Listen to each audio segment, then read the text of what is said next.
Olá, eu sou o Marcos Abenapar e no vídeo de hoje nós vamos tratar sobre as observações que a gente pode fazer sobre as tragédias geotécnicas que aconteceram no Brasil nos últimos anos.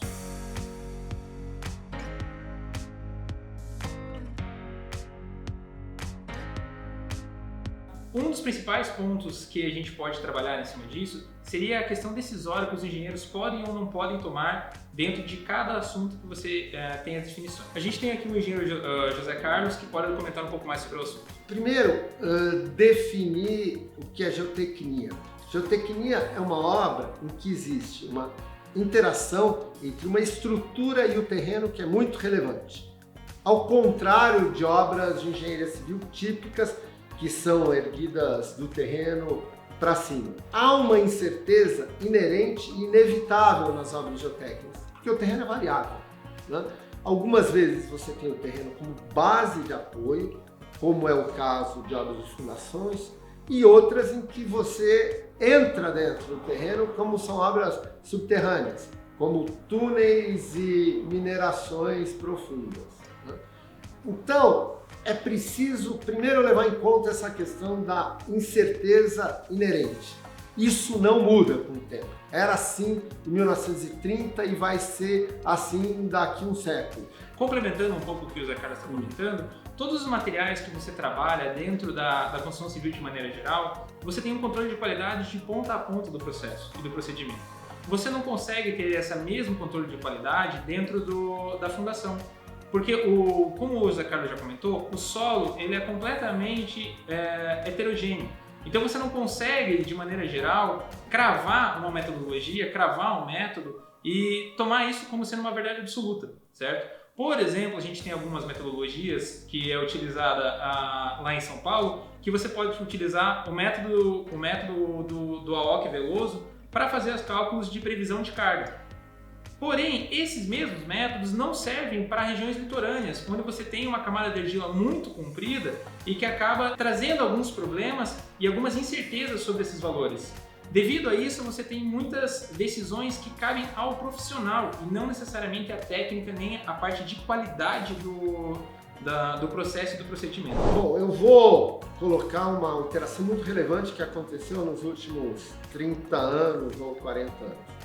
Antigamente, quando você tinha uma obra de geotecnia, o engenheiro geotécnico que estava cuidando de uma fundação ou de uma contenção de encostas ou de uma barragem, de uma hidrelétrica, que são obras tipicamente geotécnicas, ele tinha um poder muito grande. A tendência ao longo desses 30 anos foi cada vez diminuir mais essa capacidade de interferir no engenheiro geotécnico. A influência cada vez maior do administrador, do proprietário, dos interesses econômicos foi se tornando cada vez maior. Isso diminuiu o poder do engenheiro geotécnico no final das contas. Então, hoje a gente vive uma situação nas grandes empresas em que a capacidade do engenheiro geotécnico, ao verificar que existe um risco, dizer não para tudo, praticamente não existe, a não ser em empresas, certas empresas, como é o nosso caso. A gente tem uma estrutura, que a gente pode comentar, em que o direito de falar não existe. Mas os casos que a gente está citando, Brumadinho, Pinheiros, eu acredito que esse foi um problema fundamental. Então, o que você está querendo colocar é que os fatores econômicos, a certa altura da história da engenharia, você teve uma sobreposição em cima da área técnica propriamente dita. O que você acaba fazendo com que, com essa hierarquia que você tem, você diminui o poder que o engenheiro tem de, por exemplo, travar a obra caso seja necessário. Então, como você tem uma certa hierarquia e você recebe uma ordem que você precisa fazer, acho que cabe ao engenheiro responsável ter essa noção de é possível ou não é possível, certo? A liderança técnica tem que partir do técnico e não do administrador, não da parte de direito, nada dessa parte, e sim da área técnica. Então o engenheiro ele tem que ter essa disponibilidade para você poder tomar decisões dizendo que sim ou que não, e isso talvez acarrete em melhoras tanto na estrutura técnica quanto em problemas como esse do Brumadinho, que você tem uma tragédia envolvendo a área técnica propriamente dita, que devido à falta de informação, devido ao você não conseguir fazer todo o desenvolvimento técnico, você causa acidentes muito graves, né? Vamos pegar situações específicas em que eu considero que o processo decisório é muito importante. Em Brumadinho, existiam alguns fatos que eram de conhecimento de todo mundo que circulava por lá. Por exemplo, uma dificuldade da drenagem.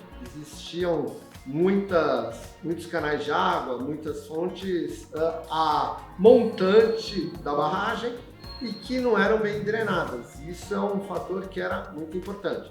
Um segundo ponto é a característica do tipo de mineral, que é o itabirito, que causa depósitos dos materiais mais pesados, do ferro, no fundo, né? E um terceiro ponto, por exemplo, é a coloidização, ou a formação de um material gelatinoso que não é solo, nem é líquido. Quer dizer, são fatores conhecidos, né? Por outro lado, quando houve essas inspeções, se percebeu que havia um certo fator de segurança que não era ideal, mas não houve a possibilidade do engenheiro, com muita clareza, conseguir pagar para a obra. Por quê? Porque ele estava submetido a um tipo de estrutura em que ele tinha que entregar um laudo, esse laudo tinha que ser entregue rapidamente. Se ele entregasse um laudo em que ele liberava barragem, isso seria melhor do que um laudo em que ele vetasse a barragem. Quer dizer, a estrutura toda era voltada para ter bons resultados econômicos. Há um certo tempo atrás, a estrutura de decisão de uma obra era voltada para você fazer a melhor obra.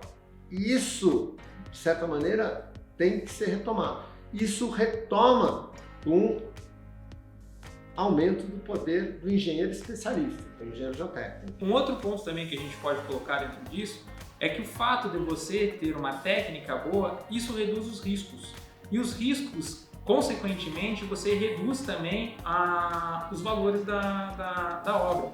Então, se você tem uma técnica mais apurada, se você tem esse poder que você pode dar para o teu técnico, propriamente dito, para o teu engenheiro geotécnico, você tende a reduzir os riscos da sua obra. Se você tem essa redução de riscos, consequentemente, você tem uma redução econômica também na tua obra. Então, nós temos até alguns casos aqui que, trabalhando em cima da técnica, da possibilidade de você fazer melhorias no projeto, ou então fazer um conhecimento mais aprofundado do solo propriamente dito, você tem uma redução significativa dentro da fundação. Então, invertendo um pouco o assunto, a técnica ela tende a reduzir os custos da obra. Por exemplo, a Vale, os custos envolvendo o Brumadinho foram extraordinariamente altos. Tudo isso pode ter sido economizado com talvez um gasto de 1%, 2% a mais do valor total em sondagens, em conhecimento geotécnico, em mais conhecimento sobre a região que ela tinha. Então, com 1 ou 2% de aumento dentro do teu budget, você consegue tentar trabalhar com um risco menor, porque, consequentemente, você vai economizar mais dinheiro do que você poderia gastar nas investigações. Olha, um ponto importante é que, assim, dada essa impossibilidade de não haver variações muito grandes no terreno, isso deve ser levado em consideração. E como que isso é levado em consideração? Existe um projeto na geotecnia e esse projeto nunca é definitivo. Ao longo da obra, isso precisa ser submetido a modificações. E como acontecem essas modificações? Primeiro, por fatos locais, fatos que são observados pelas pessoas no momento em que elas estão fazendo a obra, né? E alguns desses fatos podem ser muito importantes. Vou dar um exemplo típico de barragem.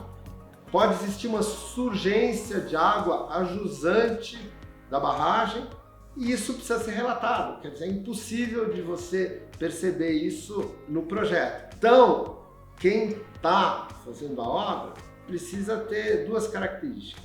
Primeiro, olhar o que está acontecendo de uma maneira técnica voltada para as características de geotecnia, não só do cronograma e de seguir o projeto. E segundo, ele precisa ter uma estrutura em que essa informação seja importante, embora seja uma informação que, em princípio, vai causar um aumento de prazo, um aumento de custo, é fundamental que ela seja considerada. Um outro ponto também que a gente pode considerar dentro, em específico, a questão do hidromadinho, você efetivamente ir na obra, ir no pé da barragem, verificar os drenos, não somente pegar papel e analisar. Vou fazer um paralelo com uma coisa da vida prática. Hoje a gente vive uma situação de obras geotécnicas da seguinte modo: imagina que você está fazendo uma operação no teu coração, né?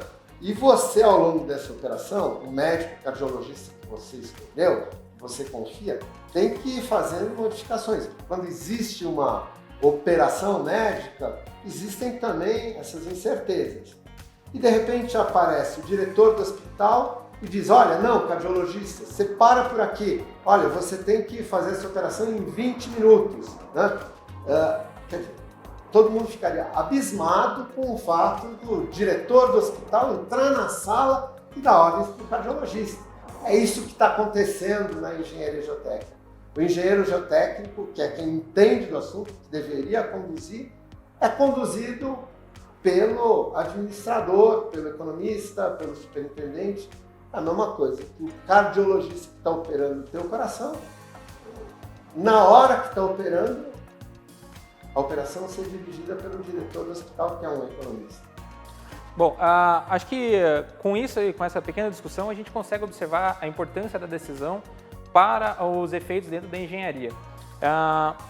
Sendo isso, a gente pode concluir o vídeo de hoje colocando justamente o fato de que você ter um técnico respondendo pela área técnica é de extrema importância para qualquer área da engenharia hoje em dia. O que a gente está tratando é a questão da importância da decisão do engenheiro geotécnico. A gente vai fazer isso com uma série.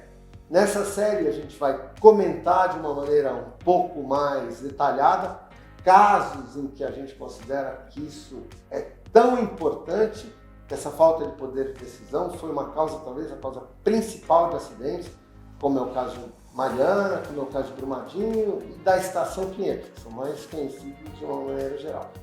E, no final, a gente vai mostrar as técnicas que a gente usa dentro da DENAPAR para que a decisão do engenheiro geotécnico seja o que prevalece. Então, eu espero que vocês tenham gostado e que assistam os próximos vídeos da série. Obrigado a todos.